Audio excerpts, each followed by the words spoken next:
नमस्कार दोस्तों, उत्तराखंड मुक्त विश्वविद्यालय के कम्युनिटी रेडियो हेलो हल्द्वानी में आपका बहुत स्वागत है। 91.2 मेगाहर्ट्ज की रेडियो तरंगों पर आप इसे सुन पा रहे हैं। एक बहुत ही महत्वपूर्ण शख्सियत आज हमारे स्टूडियो में मौजूद है। विवेक राय हमारे साथ मौजूद हैं, जो कि म्यूनिसिपल कमिश्नर हैं, यानी कि नगर आयुक्त हैं काशीपुर में। सर, बहुत बहुत स्वागत है आपका स्टूडियो में। धन्यवाद मैडम। जी जी। तो दोस्तों, अगर सर का थोड़ा सा विस्तार से परिचय देना चाहें तो सर 2012 बैच के पीसीएस ऑफिसर हैं उत्तराखंड सेवा के, और उसके बाद अल्मोड़ा में एसडीएम आप रहे हैं। पहली सेवा आपकी सर अल्मोड़ा से रही। अल्मोड़ा उसके बाद सर फिर आप बताएं खुद ही, मैं चाहती हूँ कि अल्मोड़ा में रहा। मैं एसडीएम धारी के रूप में काम किया है। मैंने एसडीएम कुशिया कटोली के रूप में काम किया है। छोटे छोटे टेन्योर रहे इन जगहों पे। एसडीएम हल्द्वानी 2 वर्ष तक कोविड के दौर में मैं रहा हूँ। उसके साथ साथ लगभग साल भर तक मैंने एसडीएम कालाडूंगी का दायित्व भी निभाया है। 25 दिन के लिए मुझे रामनगर को भी देखने का अवसर मिला है। तो लगभग इस नैनीताल जनपद के हर जगहों पे काम किया है हमने, हर तहसील में काम किया है। बहुत ही अच्छा हमारा ये जनपद है। जी विविधता है इसमें कि पहाड़ का ऊंची चोटी नैनीताल की भी हमारे पास है, और मैदान जो है हमारा लाल कुआं हल्द्वानी और भाभर एक तरह से। भावर का एरिया कालाडूंगी का वो भी है हमारे पास। हम्म। जी। सर, उसके अलावा आप पटवारी ट्रेनिंग जो है उसके भी आप पटवारी ट्रेनिंग सेंटर जो है हमारा, जिसको भूलेख सर्वेक्षण और प्रशिक्षण संस्थान कहते हैं, अपने उत्तराखंड राज्य का एकमात्र संस्थान है जहाँ पर कि सर्वे के लिए हमारा पटवारी भी ट्रेनिंग लेता है, हमारे प्रदेश के आईएएस ऑफिसर्स भी ट्रेनिंग लेते हैं। उस संस्थान में मुझे लगभग 6 महीने तक कार्यकारी निदेशक के रूप में कार्य करने का अवसर मिला। जी इसके अलावा मैं गन्ना का जो हमारे आयुक्त कार्यालय है वहाँ पे deputy sugar and cane commissioner के रूप में भी कार्य किया है। और वर्तमान में आप देख ही रहे हैं कि मैं यहाँ पे काम कर रहा हूँ एज ए म्यूनिसिपल कमिश्नर। जी मैं हमारे राज्य का जो प्रशिक्षण का सर्वोच्च संस्थान है उत्तराखंड अकादमी ऑफ एडमिनिस्ट्रेशन, उसके अंदर भी हमने एज ए सहायक निदेशक और उप निदेशक के रूप में 4 साल सेवाएं दी हैं। जी। तो ये रहा है तो मेरी सर, काफ़ी पूरी अनुभव जर्नी। आपके जी हैं। हम जी। चाहते हैं कि कुछ ना कुछ रेगुलर भी हम बातचीत कर सकते हैं। बिल्कुल कर सकते आज हैं। तो हम करेंगे ही। सर, सबसे पहले यही जानना चाहते हैं कि नगर आयुक्त का जो काम होता है, दायरा क्या क्या है उसका, कितनी पावर होती है उनके पास में? जैसा कि नगर नगर शब्द जुड़ा है तो नगर आयुक्त का दायरा सीमा तो नगर ही होगी।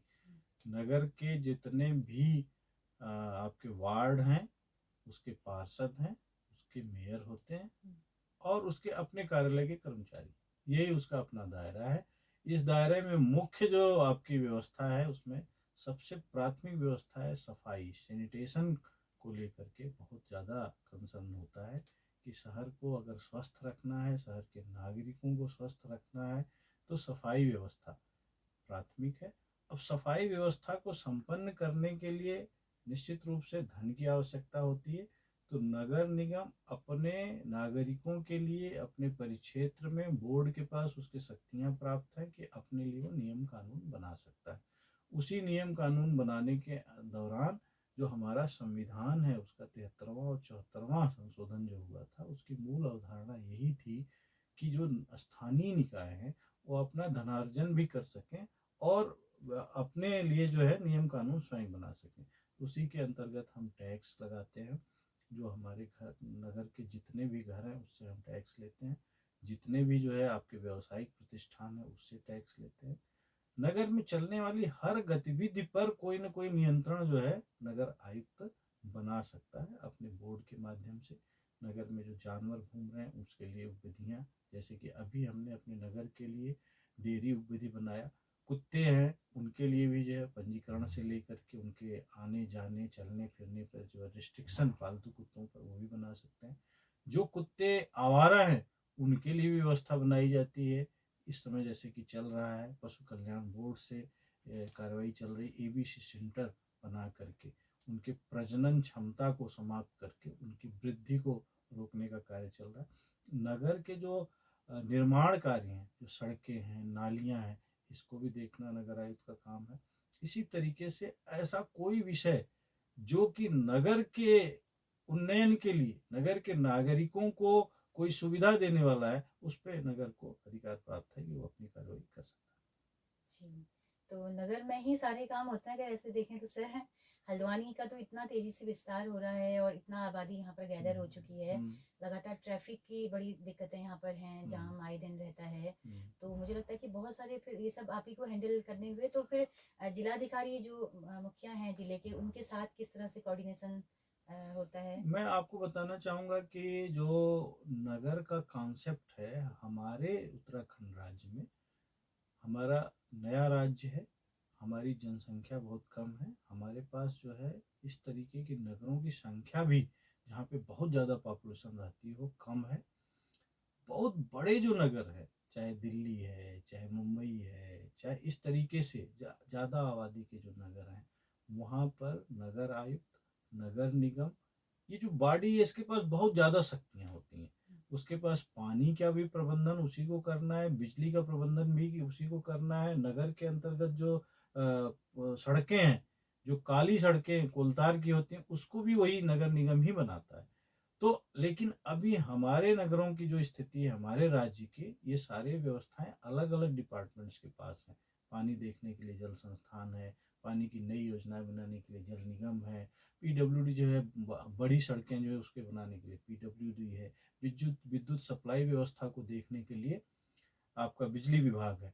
तो ऐसी स्थिति अभी हमारे पास नहीं है कि नगर की सारी चीजें हम देखते हों, लेकिन नगर की कुछ धड़कनें ऐसी हैं जो हम हमसे जुड़ी हुई हैं। हम्म। सफाई, सैनिटेशन जो सबसे मुख्य है, और इसी तरीके से छोटे रास्ते, अगर किसी प्रकार की महामारी होती है तो उससे निपटने के लिए डेंगू आदि के लिए जो है छिड़काव, ये सारी चीजें अभी हमारे पास हैं। जी।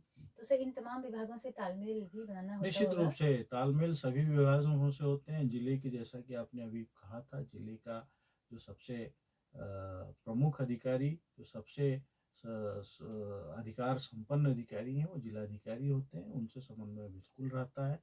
जिलाधिकारी के माध्यम से हम अपने निदेशालय, अपने विभाग से जुड़े होते हैं, तो उनका सहयोग मिलता है, उनका मार्गदर्शन मिलता है, उनके निर्देश मिलते हैं, उसके हिसाब से भी कार्रवाई की जाती है। वर्तमान में हमारा बोर्ड, उसका समय पूर्ण हो चुका है, मेयर का समय पूर्ण हो चुका है, तो बोर्ड और मेयर इस समय परिदृश्य में नहीं है उनका कार्यकाल समाप्त होने से। तो राज्य सरकार एक्ट के अंतर्गत जो शक्तियां हैं उसके अंतर्गत जिलाधिकारी को प्रशासक नियुक्त किए हैं। तो इस समय तो जो बोर्ड की शक्तियां हैं, जो कार्य समिति की शक्तियां हैं, सब प्रशासक में विलीन हो गई हैं। तो हमारे लिए जिलाधिकारी अति महत्वपूर्ण है, रोजमर्रा का उनसे सामंजस्य बनाना होता है। जी। जी, जी। सर जैसे काशीपुर में इस वक्त पे आप हैं, वो शायद हल्द्वानी के बनिस्बत थोड़ा छोटा शहर है, वहाँ पे नगर पालिका है सर? नगर निगम है काशीपुर, अच्छा। जो हमारे राज्य के नगर निगम है उसमें तीसरे चौथे नंबर का नगर निगम है। अच्छा, अच्छा। हमारे यहाँ 40 वार्ड है, हल्द्वानी में 60 वार्ड है। ये डिफरेंस है, ओके। जनसंख्या का डिफरेंस है। अच्छा। लेकिन दोनों भी आज की डेट में एक ही कैटेगरी के नगर हैं। हुँ, जैसे देहरादून जो है प्रथम श्रेणी का नगर है, हुँ। हरिद्वार द्वितीय श्रेणी का नगर है। बाकी जो नगर हैं हल्द्वानी, रुद्रपुर, काशीपुर, रुड़की, ये सब एक कैटेगरी की, तृतीय कैटेगरी के नगर हैं जिसमें अच्छा, हम लोग आते ओके। हैं। तो सर ये कैटेगरी किस हिसाब से मिलती है? जनसंख्या के सुविधाओं। हिसाब से अच्छा, कैटेगरी का जनसंख्या के निर्धारण हिसाब से। अच्छा, किया अच्छा, जाता है। अच्छा। जी।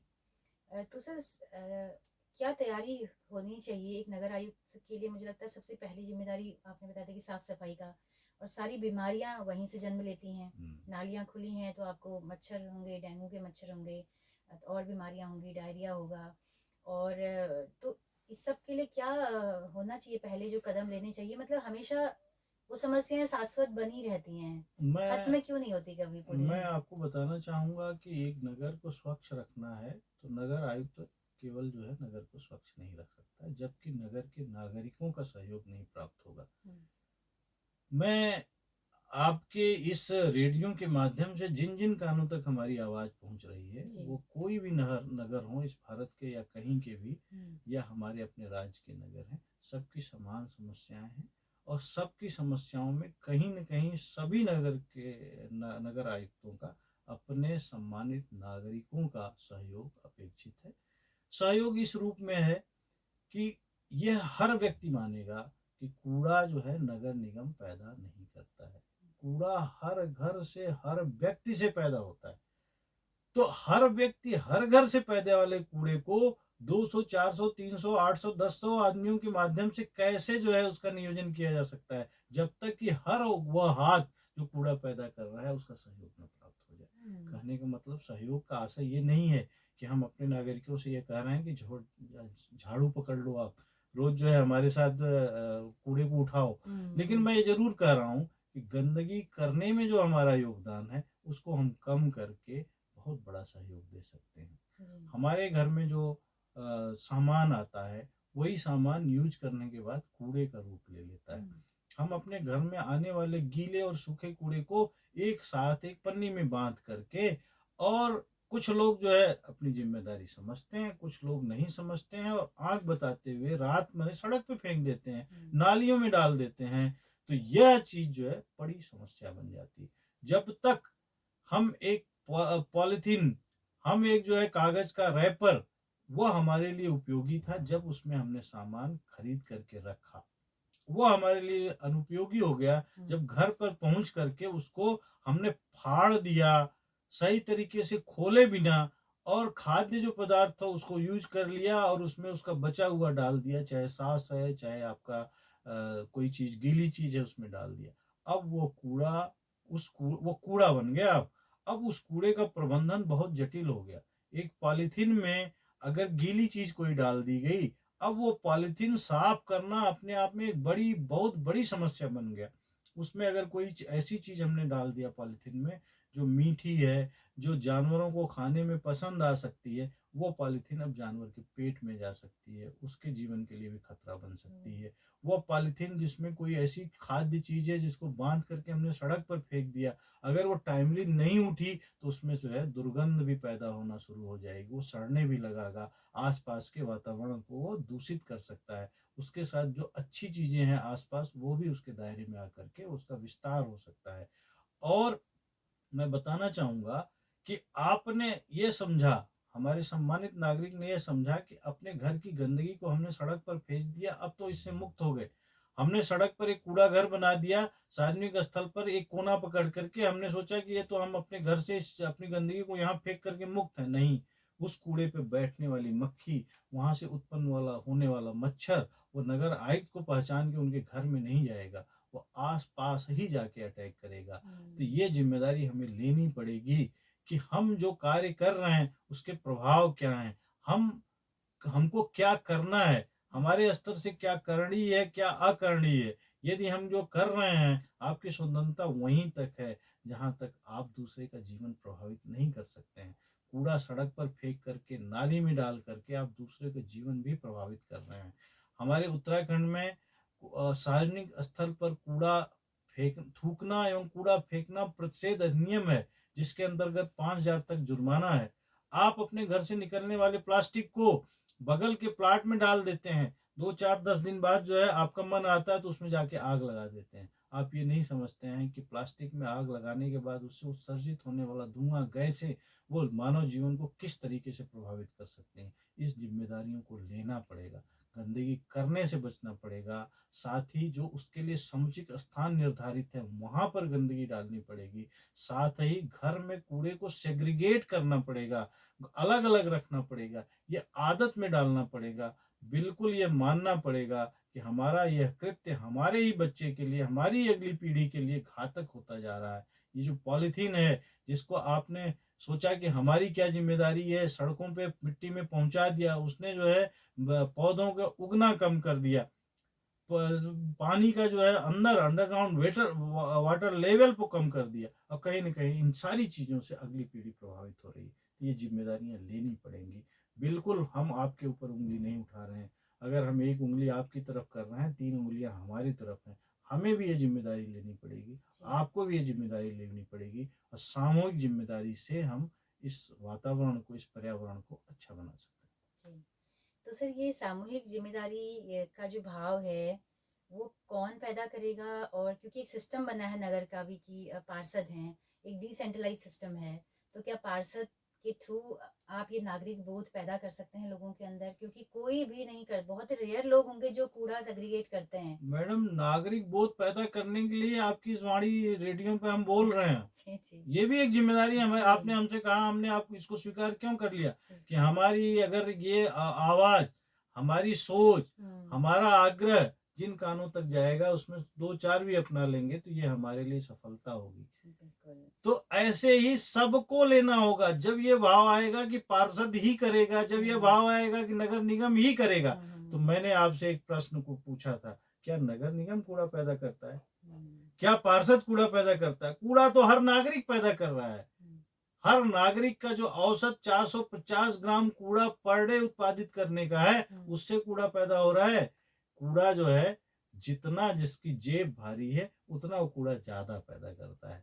बहुत स्पष्ट स्थिति है। आपकी क्रय शक्ति अधिक है, तो आप ज़्यादा कूड़ा पैदा कर रहे हैं। ज़िम्मेदारी आपको ज़्यादा लेनी पड़ेगी।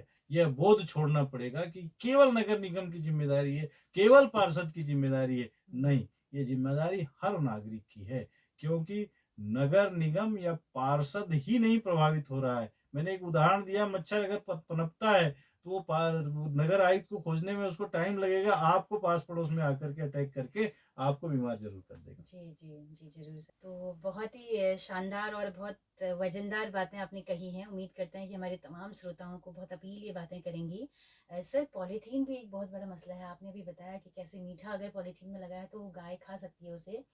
तो ये हम घर से झोला लेकर निकलने वाला जो बोध है, उसको पैदा करना भी तो बहुत मुश्किल हो गया sir. Single use plastic, single use plastic पर हुँ, भारत सरकार का पर्यावरण मंत्रालय हुँ, बहुत गंभीर है। हुँ, उन्होंने कानून बना दिया कि जो प्लास्टिक को बना रहा है, सिंगल यूज प्लास्टिक को, हुँ, उसके ऊपर 5 लाख का जुर्माना, जी, जो परिवहन कर रहा है उसके ऊपर 2 लाख का जुर्माना, हुँ, और जो रख के बेच रहा है उसके ऊपर 1 लाख का जुर्माना, और जो नागरिक लेके चल रहा है अपने हाथ में उसके ऊपर 100 रुपए का जुर्माना।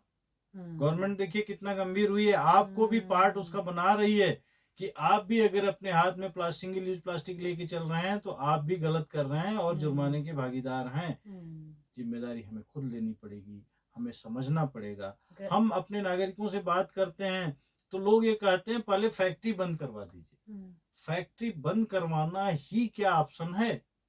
मैंने फिर वही कहा कि दूसरे के ऊपर उंगली कर रहे हैं, हम अपनी तरफ नहीं देख रहे हैं। हम यूज भी तो बंद कर सकते हैं। जो हमारे जीवन को प्रभावित कर रहा है, जो हमारे बच्चों के जीवन को प्रभावित कर रहा है, हम हुँ, उसका यूज भी तो बंद कर सकते हैं। हुँ, आप जो है प्लास्टिक की पन्नी में चाय मंगवा रहे हैं और उसको पी रहे हैं। चाय पीना तो आपका अपनी स्वतंत्रता है, और कप में पिएंगे या थर्मस में मंगाएंगे या गिलास में मंगाएंगे, आपकी हुँ, स्वतंत्रता। आप हुँ, प्लास्टिक में चाय क्यों मंगा रहे हैं? हुँ, अगर कोई प्लास्टिक में आपको चाय दे रहा है तो आप उसको क्यों पी रहे हैं? क्यों दुकानदार के पास तक जाके नहीं पी रहे हैं? ये आपका निर्णय है। इसमें कोई और, चाहे वो नगर निगम है, चाहे जी, प्रशासनिक अधिकारी हैं, कोई भी इसमें कोई योगदान नहीं दे सकता है। जी, आपको अपनी पीढ़ी को, अगली पीढ़ी को, अपने को स्वस्थ रखने के लिए सारे निर्णय लेने पड़ेंगे। जी, और यदि अगर ये निर्णय नहीं लेंगे तो निश्चित रूप से दुष्प्रभाव भी झेलेंगे। जी। तो सर, बहुत शानदार जानकारी आप दे रहे हैं लगातार। एक आखिरी में एक सवाल जो बहुत बार हमको पिंच करता है, जब हम सुबह कूड़ा गाड़ी में कूड़ा डालते हैं तो बहुत एक एक ऐसा भाव मेरे अंदर तो आता है, हो सकता है सबके अंदर आता हो ना आता हो, कि जो कूड़ा गाड़ी में जो काम करने वाले जो लोग हैं, उनकी हालत को देख के सर अच्छा फील नहीं होता कि हम एक इतना टेक्नोलॉजी के युग में जी रहे हैं। वो कूड़े के अंदर है, उसके पैर उसमें धंसे हैं, वो उस बदबूदार वातावरण में है, हाथों में ग्लव्स नहीं है। तो सर उनको भी तो एक अच्छे सम्मानजनक जीवन जीने का अधिकार है, जो कर्मचारी हैं सफाई वाले। एक अच्छी कंडीशंस में वेल प्रोफेशनल तरीके से हम उनको क्यों नहीं देखते हैं कि निश्चित वो रूप, उस कूड़े से प्रभावित ना हो? क्या वो बीमारी उनको लगातार, वो कूड़े की गंध क्या उनको बीमार नहीं करती होगी? आपका ये बहुत अच्छा कंसर्न है।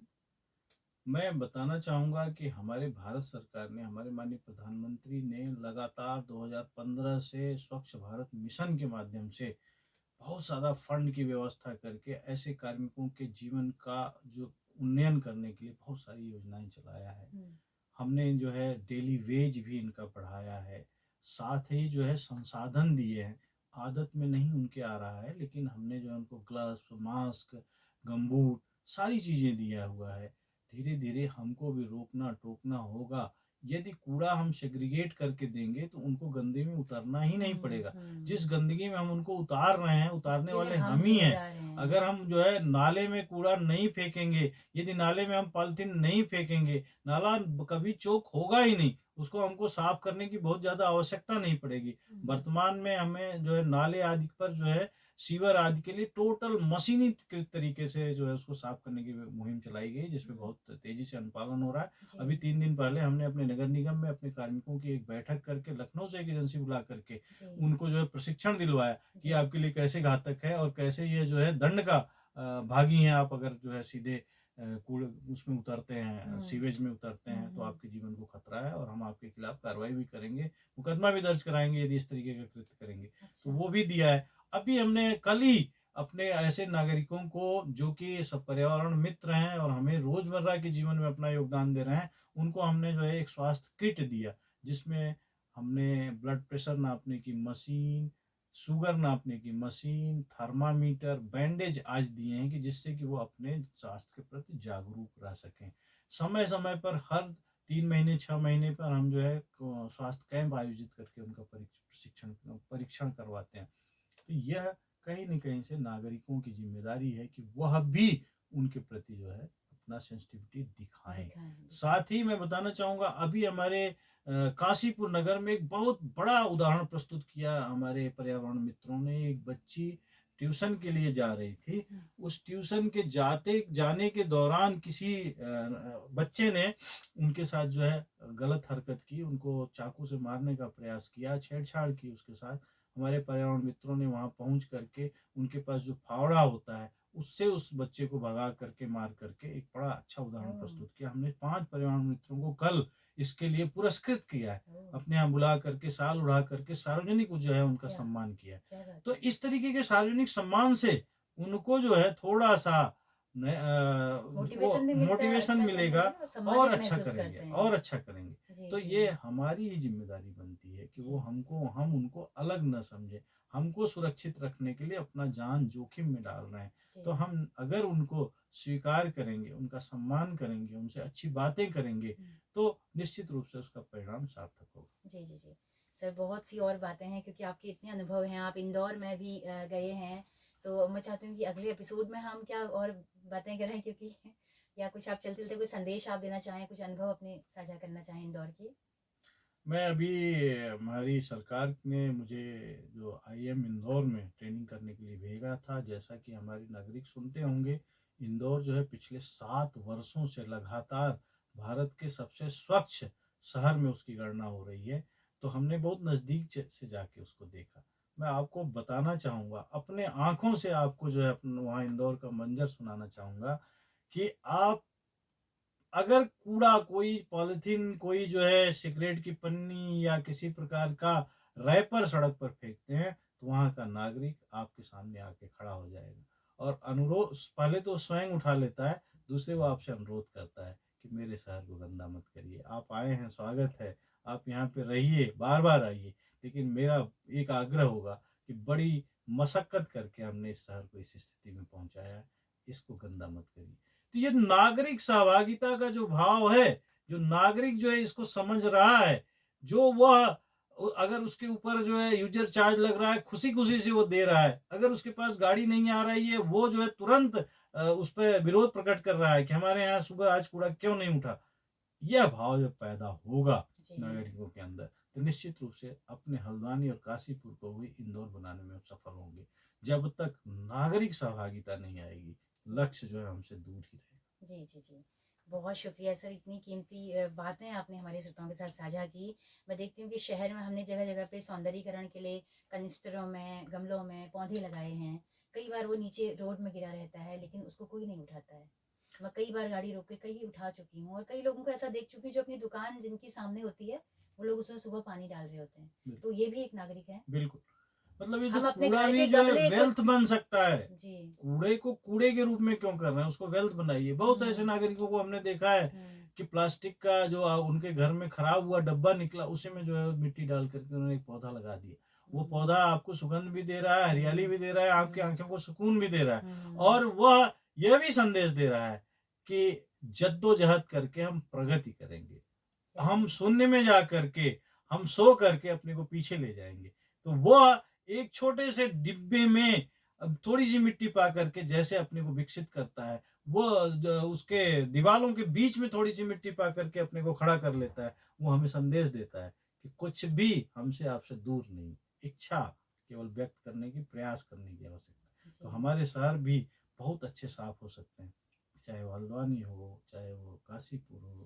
चाहे रुद्रपुर हो, चाहे हमारे शहर प्रदेश का कोई भी शहर हो। हुँ। देवभूमि में हम निवास करते हैं।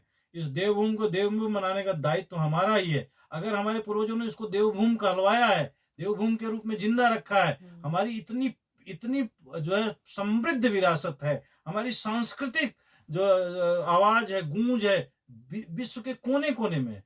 तो हमारी जिम्मेदारी बनती है कि अपने पूर्वजों द्वारा स्थापित इस अवधारणा को और आगे ले जाए और अच्छा करें उसको।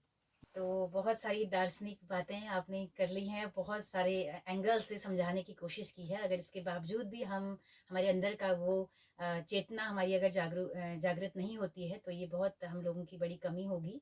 कि हम टेक्नोलॉजी के युग में तो जीना चाहते हैं, लेकिन हम ज़िम्मेदारियाँ नहीं लेना चाहते हैं। हम अपने घर को साफ रखना चाहते हैं, लेकिन हम अपनी सड़क को, अपने शहर के प्रति बिल्कुल भी अनभिज्ञ हैं। तो सर बहुत शुक्रिया आपका। मैं चाहती हूँ कि लगातार आपसे इस तरह की अच्छी बातचीत हमारे श्रोताओं के लिए लेकर आएँगे। बहुत-बहुत शुक्रिया सर आपका। बिल्कुल, धन्यवाद मैडम। लास्ट में मैं कहना चाहूँगा कि मैं हारने वाला नहीं हूँ। अगर इस रेडियो कार्यक्रम के माध्यम से मुझसे एक भी नागरिक जुड़ गया, तो मेरा आना यहाँ सफल है। जी। धन्यवाद। तो दोस्तों आप सबका भी बहुत-बहुत शुक्रिया इस कार्यक्रम में अंत तक हमारे साथ बने रहने के लिए। अगर ये बातचीत आपको पसंद आई हो तो अपना फीडबैक ज़रूर दीजिएगा। जैसा कि हम बताते हैं कि हमारा रेडियो एक सामुदायिक रेडियो है जिसकी पहुँच रेडियो में केवल हल्द्वानी शहर तक है। लेकिन अगर आप दूर-दराज पहाड़ों में या देश के कहीं भी हिस्से में इस रेडियो को सुनना चाहते हैं, तो हमारे यूट्यूब चैनल के ज़रिए आप इन कार्यक्रमों को सुन सकते हैं। हेलो हल्द्वानी नाम से हमारा यूट्यूब चैनल है, फेसबुक पेज है, इंस्टा अकाउंट है। आपके फीडबैक का बहुत बेसब्री से इंतज़ार रहेगा। तो विवेक राय सर के साथ में अपनी रेडियो मित्र सुनीता भास्कर को दीजिए इजाज़त। नमस्कार। धन्यवाद।